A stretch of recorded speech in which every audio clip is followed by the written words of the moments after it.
Hello everybody and welcome. In this video I'm going to show you all controls for your headphones STEELSERIES Arctis 3.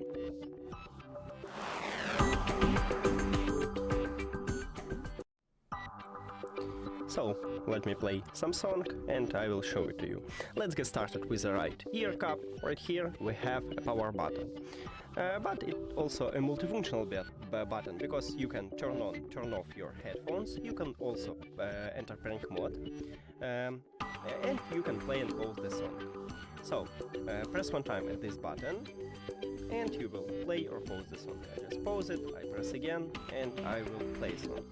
If you press two times on this power button, you will play next track. 1, 2, and it works. To turn off your headphones, you need to press and hold this power button for at least 3 seconds. To turn on it, it's the same. When your headphones is turned off, you need to press and hold it for at least 3 seconds. And if you want to enter prank mode, you need first make sure that your headphones is turned off. And after that, you press and hold this power button until this LED light flashes red.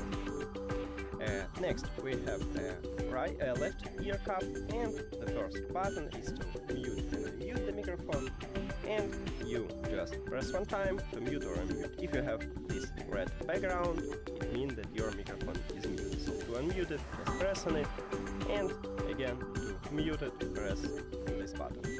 Next, we have a wheel. It's to volume control, and you can't see it at the widget, but it works. I tested. To increase the volume, you need to slide up this wheel. So you just slide up and you will increase the volume. To lower the volume, you need to slide down this wheel. And that's it. Thank you for watching this video. If you found it helpful, please consider subscribing to the channel and leave the like on the video. See you later!